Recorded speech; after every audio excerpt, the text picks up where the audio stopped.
Graça e paz, igreja. Amém.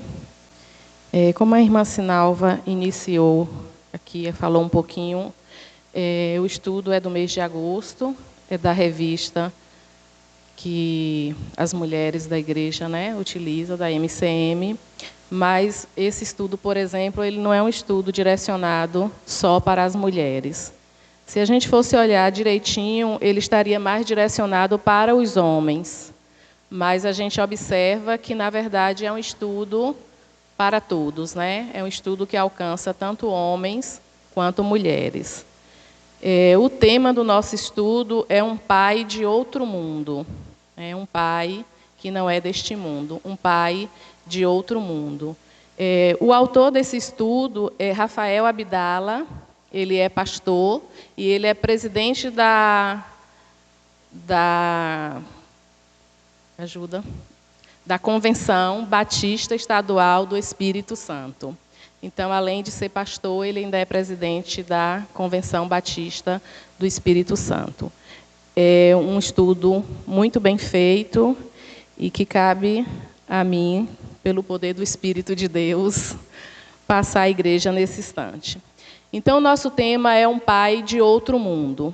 E o autor começa dizendo assim que foi com muita alegria que um dia ele ouviu de um homem que o meu Deus é o Deus que Jesus chamou de Pai.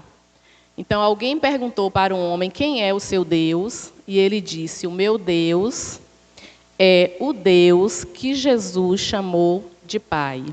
E ele disse que o coração dele se alegrou muito quando ele ouviu isso, Quem é o seu Deus? É o Deus que Jesus chamou de Pai. Então, o mesmo Deus, Pai de Jesus, é o nosso Deus também. O estudo inicia, embora o tema é um pai de outro mundo, inicia falando da paternidade humana primeiro, do pai da terra, o pai terreno, para depois falar desse pai divino, deste pai de outro mundo. E o autor começa o estudo falando sobre a paternidade humana e na perspectiva de que ela falha, que o homem, como pai aqui da terra, ele falha e, por vezes, falha muito. Ele traz aqui, logo no início, uma pesquisa em relação a registro civil de crianças, mostrando que no Brasil, em 2023, cerca de 170 mil crianças foram registradas sem o nome do pai. E de lá para cá é observado que em torno de 500 crianças por dia são registradas sem o nome do pai. Então, o autor começa falando sobre a paternidade humana na perspectiva do abandono paterno. O pai humano, o pai da terra, ele falha e, por vezes, falha muito. A começar pelo próprio registro civil do filho, não assumindo o seu filho, não assumindo a paternidade. Ou seja, deixando essa criança sem um amparo paterno aqui no mundo. Então, ele começa com essa estatística, mas ele fala que o abandono não para só aí. Alguns não registram, não faz esse registro civil do filho ao nascer. Outros fazem, mas fazem só na prática, só na teoria. Registra lá na prática, mas fica sendo uma espécie de pai na teoria, porque não assume verdadeiramente o compromisso de pai. Alguns fazem isso por várias questões, questões de alcoolismo, questões de disfunções familiares, de violência, de mazelas sociais, que fazem que muitas pessoas tenham a visão negativa do seu pai. Então, muitos filhos olham para o pai ou lembram do pai numa perspectiva negativa, embora não seja aquele pai que não registrou, mas seja o pai que registrou, mas não assumiu verdadeiramente a paternidade. Então, o autor traz primeiro o abandono paterno na perspectiva de um registro civil, depois ele traz na perspectiva de um abandono mesmo familiar, social, de carinho, de amor, de afeto, de compromisso, de responsabilidade, de provisão, de sustento, né? Então, o pai da terra, o pai humano, por vezes falha nessa perspectiva. E ele traz também que, pelo fato do pai humano falhar, esses filhos, quando adultos, eles podem ter dificuldade para reconhecer Deus como pai. Porque se eles não tiveram aquele pai presente, aquele pai afetuoso, aquele pai que pegou na sua mão, que ensinou a andar, que mostrou o caminho certo, que supriu as necessidades, essa criança, quando adulta, pode ter dificuldade em aceitar um pai verdadeiro, né? Um pai eterno, um pai Deus, porque ele tem gravado na sua mente, né? No seu inconsciente e no seu consciente também, a postura negativa daquele pai, o pai da terra, o pai que teria que acolher, teria que conduzir, teria que ensinar, teria que mostrar as coisas boas e as coisas ruins para que ele soubesse fazer as escolhas certas, mas esse pai falhou. Então, este adulto, ele terá dificuldade em reconhecer Deus como um pai, porque a figura de pai para ele é uma figura negativa. O que ele guardou de pai foi na perspectiva de tudo que é ruim, né? Nada é bom. Então, se não é bom, por que é que eu vou crer num outro pai, um pai que eu nem vejo? Aquele pai que eu vi, que eu enxerguei, que era de fato meu pai, foi do jeito que foi, e esse pai aí que estão dizendo que é bom, que é isso, que é aquilo, que eu nem vejo. Então, isso pode trazer uma certa dificuldade na vida adulta, do ponto de vista de aceitar Deus como um pai. E aí eu digo para vocês que meu pai, ele não teve estudo, ele não foi evangélico, ele não leu a Bíblia, ele não tinha estudo, ele não ouviu a Bíblia, ele não leu a Bíblia. Mas hoje eu entendo que ele me ajudou a estar aqui. De certa forma, quando ele mostrou valores, quando ele me fez ver diferença entre o que era certo e o que é errado, quando ele me ajudou a tomar decisões, me orientou mesmo sem falar. Então, eu vejo hoje que ele contribuiu para que eu enxergasse Deus como um pai. E, sobretudo, porque ele me amou muito, né? Então, o amor do meu pai fez em mim, né, colocou em mim a facilidade de amar a Deus, porque meu pai me amou muito. Então, ele falhou porque ele não me conduziu nos caminhos do Senhor por não ter conhecimento, por não ter tido a oportunidade, eu acredito, mas creio que o Senhor o recolheu para a glória, porque ele ficou enfermo e por algum período de cama, e a gente falou muito de Deus para ele, e ele aceitou Jesus ali no leito, quando estava enfermo. Mas a diferença é exatamente essa, né? De repente, a gente pode estar sendo um pai que lê a Bíblia, que conhece a Deus, mas podemos não estar contribuindo para que o nosso filho conheça a Deus, aceite Deus como um pai, como um verdadeiro pai. Então, muitos adultos têm dificuldade até de falar que Deus é pai, até de pronunciar a palavra pai, por causa de traumas, por causa de coisas que aconteceram na sua vida. Então, pessoas têm dificuldade de chamar Deus de pai em consequências das crises na paternidade humana. Então, crise paterna humana traz problemas para o relacionamento, né, do adulto com Deus. As pessoas vão ter dificuldade, porque aquele pai, ele foi, em todos os contextos, ele foi um pai que trouxe consequências negativas para a vida dessa pessoa, e por isso ela não consegue se relacionar com Deus. Não são raros casos de quem sofre pela ausência paterna e, em decorrência, passa a carregar esse trauma, tanto para as relações familiares, quanto para as espirituais. Então, um adulto que vai ter problema na família, né, problema por não ter conhecido um pai que direcionasse, que cuidasse dessas questões familiares, e terá problema também no que diz respeito às relações espirituais. É possível, portanto, afirmar que entender o Eterno como Pai pode se tornar difícil para quem não teve pai ou, tendo, passou por maus tratos. Então, aquele que não teve, ou que teve um pai que foi ausente, ou que teve um pai que estava presente, mas que não contribuiu de forma afirmativa, de forma positiva para a criação e o crescimento desse indivíduo. Então, nesse cenário, encontra-se pelo consolo da palavra de Deus, e aí a gente vai ler a palavra de Deus em Salmos 27, Salmos 27, 10 e 11. 10, só 27, 10.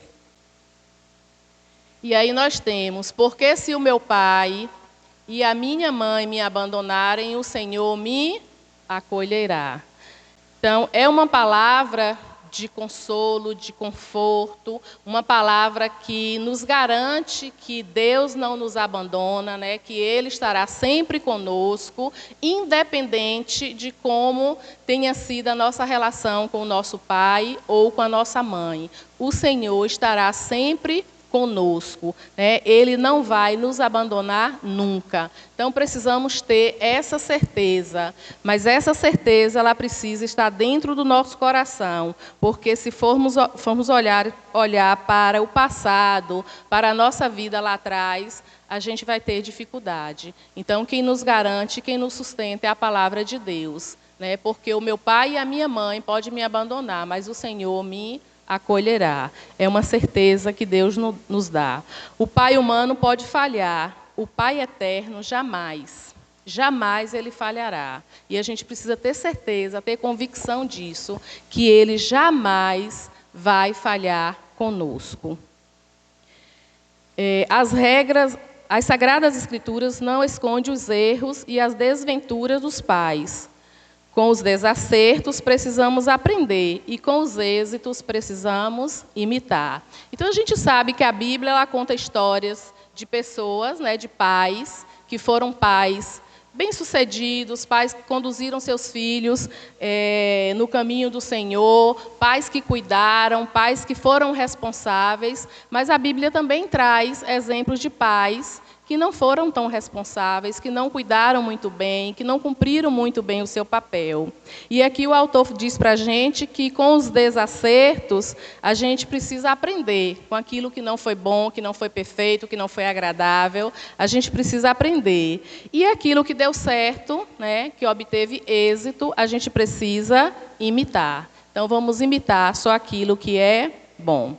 E com isso, o autor traz para a gente a história de um pai que, desesperado, correu em busca da salvação do seu filho, ou seja, né, da cura do seu filho. E aí a gente pode estar vendo o exemplo desse pai que correu, que buscou, né, de Jesus a cura para o filho, em João 4:49. João 4:49, o oficial pediu mais uma vez: Senhor, venha antes que o meu filho morra. É um pai terreno, é um pai aqui da terra, mas um pai que era cuidadoso, era zeloso pelo seu filho, e que, vendo o seu filho numa situação de doença, que nada pôde ser feito, ele clamou a Jesus. Ou seja, ele buscou ajuda, e ele buscou ajuda em Jesus. Então, aqui a gente tem um exemplo de pai zeloso, de pai amoroso, de pai que corre atrás e que busca a cura para o seu filho. É um exemplo de um pai desesperado que buscou em Jesus a cura para o seu filho. E, fazendo isso, ele dependeu totalmente, né, de Jesus, ele se colocou na dependência de Jesus, ele também confiou em Jesus e ele também acreditou em Jesus, né? E a gente pode ver que o filho dele foi curado e Jesus não precisou nem ir lá, nem precisou ir para curar. Vamos ver os versos seguintes. Jesus respondeu: vá, o seu filho vai viver. O homem creu na palavra de Jesus e partiu. Quando já estava a caminho, os seus servos vieram ao encontro dele, anunciando que o seu filho estava vivo. Então, primeiro ele busca Jesus e ele diz para Jesus ir até o filho dele, né? Rogo, Senhor, desce antes que meu filho morra. Então, ele vai em busca de Jesus, mas a crença dele inicial é que Jesus teria que ir até o filho dele. Mas quando Jesus diz que o filho dele está vivo, ele acredita e ele vai. Ele vai em direção ao filho. E neste contexto, a gente compreende que ele era um pai amoroso, um pai que cuidava e colocou a vida do filho dele nas mãos de Jesus. Então, a gente vê a diferença de um pai cuidadoso e de um pai zeloso. Aquele pai que apresenta os problemas dos seus filhos, neste caso, o problema do seu filho, a Jesus. Precisava de uma cura física, né? Estava doente. Acredito que a doença, que o caso era bem sério, né? A Bíblia não relata, mas creio que seria uma doença, uma enfermidade séria, que algumas coisas eu acredito que ele já tinha feito para obter a cura do filho, até que ele apresenta a situação a Jesus, e Jesus bastou falar e o menino foi curado. E o pai acreditou, né? Então ele acreditou, confiou e foi. Ele não continuou insistindo para que Jesus fosse. Ele sabia que o milagre já tinha sido feito e que o filho dele estava curado. Então, meus irmãos, depender é saber que tudo coopera para o bem. Então, depender de Deus é saber que todas as coisas cooperam para o bem. Lá em Romanos 8:28 diz bem isso. Então, precisamos depender totalmente, unicamente, em Deus, depender que Ele faz tudo e que Ele pode tudo. Sabemos que todas as coisas cooperam para o bem daqueles que amam a Deus, daqueles que são chamados segundo o seu propósito. Então, este homem, ele dependeu totalmente de Jesus em relação à cura do seu filho, e o seu filho foi curado. Confiar significa nele descansar, descansar em sua soberania. Reconhecer que Deus é soberano, reconhecer que Ele pode todas as coisas. Confiar e depender. Então, a gente depende confiando que Ele fará tudo e que tudo o que Ele fizer é para o nosso bem. E crer é acreditar que basta uma palavra. E a gente viu aqui no texto, né, de João que bastou uma palavra. Jesus disse: seu filho está vivo. Vá que seu filho está vivo. E ele foi, e de fato o filho dele estava vivo. Então isso é crer. Muitas vezes a gente diz que crê, mas a gente não está crendo tanto quanto devemos. Então precisamos refletir em relação à nossa postura e acreditar que o nosso Pai Celestial, né, o nosso Pai soberano, Ele pode todas as coisas e Ele fará tudo o que estiver, não ao alcance dEle, mas tudo o que for necessário, porque tudo está ao alcance dEle, mas tudo o que for necessário para nos abençoar. Embora muitas vezes a gente não vê, não enxerga ou não quer daquela forma, mas o Senhor está cuidando de nós. E o outro ponto do estudo é quando ele vai falar de um pai do outro mundo. Então, ele inicia falando da paternidade humana, mostrando que essa paternidade tem falhas, né? O homem vai falhar. Então, o homem como pai, ele falha, mas o autor traz para a gente um pai que não falha. E ele intitula como um pai de outro mundo, né? Aquele pai que faz tudo, que cuida 24 horas, que está sempre conosco, está suprindo sempre as nossas necessidades, está sempre nos protegendo, está sempre nos livrando do mal, embora por vezes a gente não perceba, a gente não dá conta disso, das coisas que Deus faz em nossas vidas, mas Ele está sempre conosco, e Ele estará sempre conosco. Então, um pai de outro mundo, ou seja, um Deus altíssimo, né? Esse pai de outro mundo, ele tem característica. O autor traz 4 características para este pai. A primeira é que é um pai que nos ajuda a descansar. Então, um pai de outro mundo, ele ajuda no nosso descanso, nos ajuda a descansar. Ele é um pai que abre e fecha portas. E aí a gente fala assim, mas por que fechar? Devia só abrir as portas. Mas ele fecha se o momento não é oportuno, se aquilo não vai nos fazer bem, né? Vai trazer algo ruim para nossas vidas. Então, ele fecha portas também. Então, ele vai abrir e ele vai fechar portas. É um pai que supre as nossas necessidades. E aí a gente precisa também entender este pai, porque suprir as nossas necessidades não é suprir os nossos desejos, e sim as nossas necessidades. E um pai do outro mundo, ele exerce graça e paternidade. Então, este pai, ele de fato é paterno, porque ele é divino. O pai humano, a paternidade humana, ela vai falhar.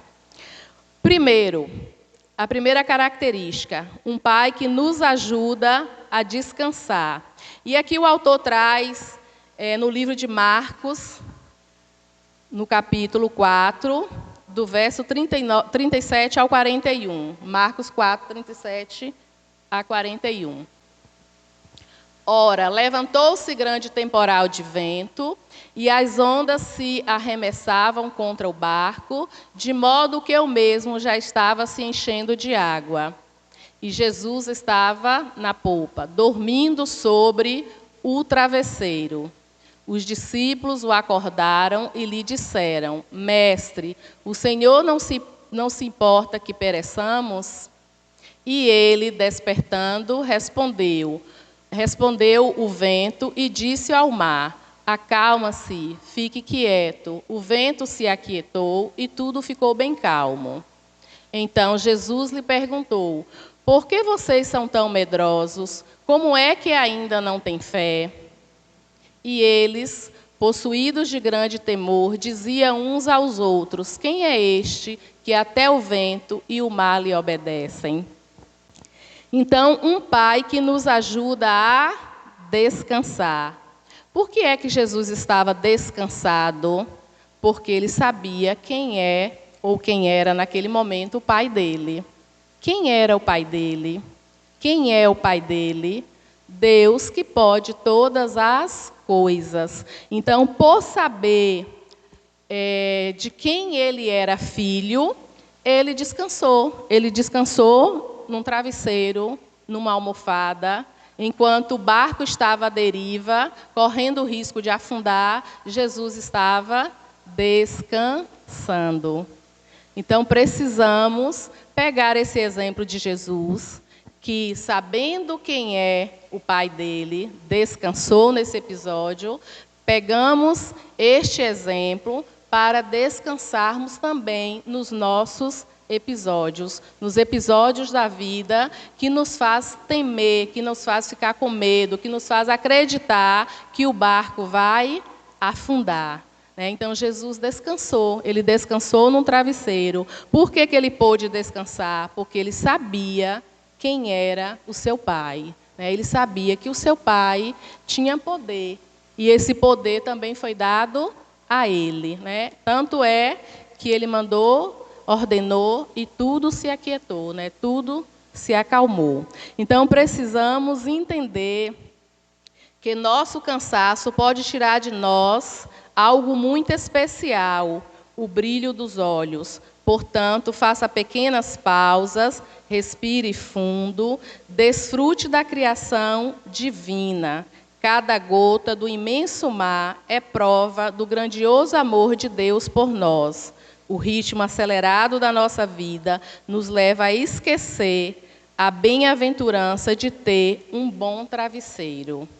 E quão bom é o nosso travesseiro, Nosso travesseiro é Jesus. Precisamos descansar no nosso travesseiro, não necessariamente de penas de ganso ou de espumas, né, chiques e delicadas, mas afofado pela paz e pela segurança que Jesus nos oferece. Então, precisamos descansar num travesseiro, e esse travesseiro é Jesus. É um travesseiro confortável, é um travesseiro de bênção, é um travesseiro que traz descanso para a nossa alma, né? Nos faz repousar. E o autor lembra bem aqui que Jacó fez de uma pedra o seu travesseiro. Não é nada muito confortável, né? Pegar uma pedra e fazer da pedra um travesseiro.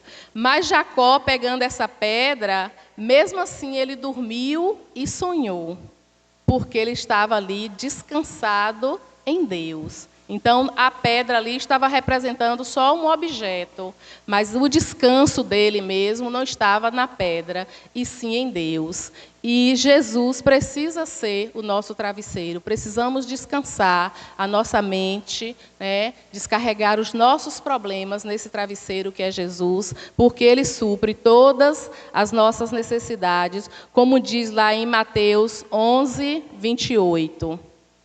Venha a mim todos vocês que estão cansados e sobrecarregados, e eu os aliviarei. Então, Jesus é o nosso descanso. Todos que estão cansados e sobrecarregados, descansem no Senhor. Algumas tempestades da vida demoram a passar. Não deixe de dormir por causa delas. Faça da fé o seu travesseiro e verá que uma boa noite de sono é capaz de acertar muitas coisas, pelo menos dentro de nós. Então, que possamos descansar no travesseiro que é Cristo e esperar o novo dia, o renovo do Senhor no dia seguinte. Então, esta foi a primeira característica de um pai de outro mundo, que é nos ajudar a descansar, né? Devemos descansar no Senhor e fazer de Jesus o nosso travesseiro. A segunda característica de um pai de outro mundo é que ele abre e fecha portas. Ele tanto abre portas como ele fecha portas, né? Se a gente for pensar, por exemplo, num elevador, e a gente abrir a porta e o elevador não está lá, a gente não cai no poço e morre. Então, Deus faz isso conosco. De repente, Ele trava uma porta, Ele fecha uma porta, porque Ele não quer que a gente venha sofrer um acidente, cair no abismo, sofrer uma decepção, passar por uma perda, ter problemas no futuro. Então, Ele vai lá e trava a porta. E naquele momento a gente não entende, mas adiante a gente vai entender que era um livramento de Deus. Ele estava cuidando de nós como Ele sempre faz. Então, a gente precisa entender que quando a porta fecha, se você orou, se você está diante de Deus, se você age conforme a orientação de Deus, quando Ele fechar uma porta, você precisa entender que é porque vai ser ruim para a nossa vida. Por isso, Ele está fechando a porta. O filho pródigo, a gente vai ver aí em Lucas 15, 20, que o filho pródigo, ele encontra a porta aberta. Lucas 15, 20. E arrumando-se, foi para o seu pai. Vinha ele ainda longe, quando o seu pai o avistou, e compadecido dele, correndo, o abraçou e beijou. Observe aqui que o filho pródigo, ele tinha errado, né? Ele saiu para o mundo, ele queria conhecer os prazeres do mundo, as coisas lá fora, e quando ele se deu por conta de que ele tinha feito uma escolha errada, ele voltou para casa. E voltando para casa, ele encontrou a porta aberta. E por que é que ele encontrou a porta aberta? Porque ele se arrependeu do que ele tinha feito. Porque o Espírito Santo de Deus estava trabalhando no coração daquele pai. Então, a gente vê aqui que todas as coisas contribuem para o bem daqueles que amam a Cristo e que buscam Cristo em sua vida. Então, o filho pródigo errou e se arrependeu. E arrependendo-se, ele volta para a sua casa. E voltando para a sua casa, ele encontra a porta aberta. Então, a gente vê aí o agir do Espírito Santo de Deus. A gente vê a ação de Deus aí, tanto na vida do filho quanto do pai, né? O filho que saiu e que se arrepende e retorna, e aquele pai que viu seu filho sair, mas que está lá pronto para receber seu filho quando ele volta. Então, esta porta foi aberta porque tudo aí estava contribuindo para que ela estivesse, de fato, aberta. Por isso, ela estava aberta. A gente tem um outro exemplo, o autor traz um outro exemplo, que é do coxo. Está em Atos 3, do verso 2 até o verso 7. Atos 3, de 2 a 7. Estava sendo levado um homem coxo de nascença, que diariamente era colocado à porta do templo, chamada Formosa, para pedir esmolas aos que entravam. Aqui no 2, diz que ele era levado à porta do templo para pedir esmola, né? Ele ia para lá pedir esmolas. Observem no 2 que ele ia pedir esmolas. 3. Quando ele viu Pedro e João, que ia entrar no templo, pediu que ele desse uma esmola. Ele está pedindo esmola. Pedro, fitando-o juntamente com João, disse: olhe para nós. Ele os olhava atentamente, esperando receber alguma coisa. Que coisa era? Esmola, porque ele estava ali pedindo esmola. Pedro, porém, lhe disse: não possuo nem prata, nem ouro, mas o que tenho, isto lhe dou. Em nome de Jesus Cristo, o Nazareno, levanta-se e ande. E pegando na mão direita do homem, ajudou-o a se levantar. Imediatamente os seus pés e tornozelos se firmaram. O autor trouxe esse exemplo do coxo como uma porta fechada. Como uma porta fechada, e ele colocou o verso 2. E aí a gente observa que a porta estava fechada porque ele só ia ao templo pedir esmola, né? Então ele só ia lá buscar uma esmola. E quando ele se depara com João e Pedro e ele pede esmola, aí no verso 7 a gente vê que a porta se abre, né? Porque ele recebeu de Jesus a cura. Ele estava buscando só esmola e ele recebeu um bem muito maior. Então o autor coloca no estudo que essa porta era uma porta fechada. Mas a porta só estava fechada no verso 2. Quando a gente dá sequência à leitura do texto, a gente pode observar que no verso 7 e o verso 8 em diante, que a porta se abriu. Isso serve, meus irmãos, para que a gente veja na nossa vida, no nosso dia a dia, que por vezes a gente só está pedindo esmola e a porta não se abre. Porque nós temos e Deus tem algo muito maior para as nossas vidas. Então, mais adiante, a porta vai se abrir.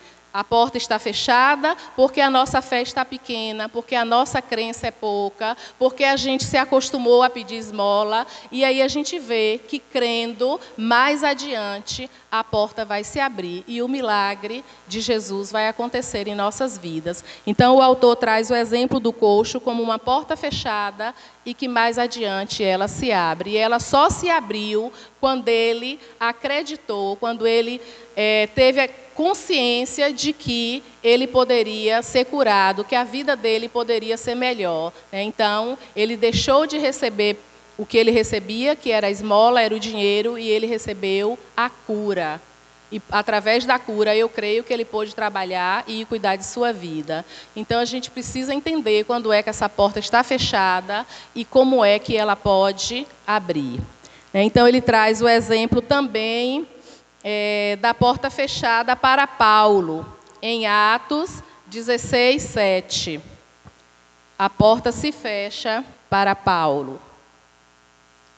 Chegando perto de Mísia, tentaram ir para a Bitínia, mas o Espírito de Jesus não o permitiu. Então, Paulo tinha boas intenções, não é? Ele queria fazer a obra missionária. Ele queria trabalhar em prol do reino de Deus. Mas a gente percebe aqui que a porta foi fechada. Então, mesmo tendo boas intenções, mesmo crendo que estamos fazendo a coisa certa, por vezes a porta se fecha, porque nós estamos acreditando que é a melhor coisa, mas Deus, que tudo sabe, que tudo vê e que tudo pode, sabe que não é o momento. Este não é o momento. Portanto, o Espírito de Jesus não permitiu e fechou a porta para Paulo, e ele não pôde fazer aquilo que era desejo do coração dele. Em Apocalipse 3:8, a gente vê uma porta aberta para a igreja de Filadélfia. Apocalipse 3:8. Conheço as obras que você realiza, eis que tenho posto diante de você uma porta aberta, a qual ninguém pode fechar. Sei que você tem pouca força, mas guardou a minha palavra e não negou o meu nome. Então, observa também que há uma condição para a porta estar aberta, né? Conheço as suas obras e tenho posto diante de você uma porta aberta. Por que essa porta está aberta? Porque guardou a palavra e não negou o meu nome. Então, a gente vê aqui uma condição para a porta estar aberta. Então, a porta não vai estar aberta sobre qualquer coisa, sobre qualquer contexto. Existem condições para a porta estar aberta. A terceira característica de um pai de outro mundo é que ele supre as necessidades, as nossas necessidades. E a gente pode ver em Lucas 11, do verso 11 ao verso 13. Quem de vocês, sendo pai, daria uma cobra ao filho que lhe pede um peixe? Ou daria um escorpião ao filho que lhe pede um ovo? Ora, se vocês que são maus sabem dar coisas boas aos seus filhos, quanto mais o Pai Celeste dará o Espírito Santo aos que lhe pedirem. Então a gente observa que Deus supre as nossas necessidades. Todas as nossas necessidades, o nosso Deus, Ele supre. Ele é um pai provedor e a provisão que ele oferece é a melhor possível. Isso porque não se trata do que queremos, mas do que precisamos. Então, se a porta fechar, se não alcançarmos aquilo que desejamos, é porque não é a nossa necessidade. É só aquilo que queremos, aquilo que desejamos, mas que não é, de fato, uma necessidade. Ele, melhor do que ninguém, sabe o que precisamos. Ele nos conhece, foi Ele que nos fez. Então, Ele sabe de todas as nossas necessidades. E Ele sabe também quando é apenas desejo do nosso coração. Não é necessário, mas nós desejamos. Então, o Senhor, a gente volta aí na qualidade anterior, na característica anterior, Ele vai abrir ou fechar a porta a depender daquilo que nós estamos pedindo. Se o que estamos pedindo é de fato necessário, o Senhor abrirá as portas. Se não for, Ele fechará as portas. A quarta característica é que ele exerce graça e paternidade. Então, a gente viu até aqui que Deus é um Deus que cuida. Ele é um Deus que está sempre conosco. Então, ele é um pai de outro mundo. Ele não é um pai igual ao pai da terra, aos pais da terra. Ele é um pai diferente. Ele é um pai que ele tem poder, ele é um pai que ele supre necessidades, ele é um pai que abre e fecha portas, ele é um pai que nos ajuda a descansar em meio à tempestade. Então, a gente precisa crer que nós temos um pai. Quem não tem mais o seu pai da terra, ou quem não teve seu pai da terra, ou quem tem e o pai da terra age de forma negativa, precisamos compreender que nós temos um pai que é de outro mundo. Ele é um pai de outro mundo, ele é um pai diferentão, ele é um pai bem diferente do pai da terra. Então, ele exerce graça e paternidade. Ele exerce graça porque ele nos nivela pela cruz e retira todo o mérito. Então, ele nos coloca num parâmetro de igualdade. Ninguém é melhor do que ninguém. E a salvação é por meio da graça e misericórdia do Senhor. Então, sem a graça, sem a misericórdia de Deus, nós estamos o quê? Perdidos. Portanto, ele nos nivela de igual modo. E isso é a graça de Deus, que não nos faz sentir superior um ao outro, porque a graça é a graça. E nós somos todos iguais quando somos nivelados pela cruz de Jesus. E ele exerce paternidade, porque ele nos toma pela sua mão e nos ajuda. Isso é oferecer paternidade. Tomar pela mão, carregar, levantar, suprir, cuidar, proteger, livrar. Deus faz tudo isso. Por isso ele exerce paternidade em nossas vidas. Mas quem é esse Deus que é um pai do outro mundo?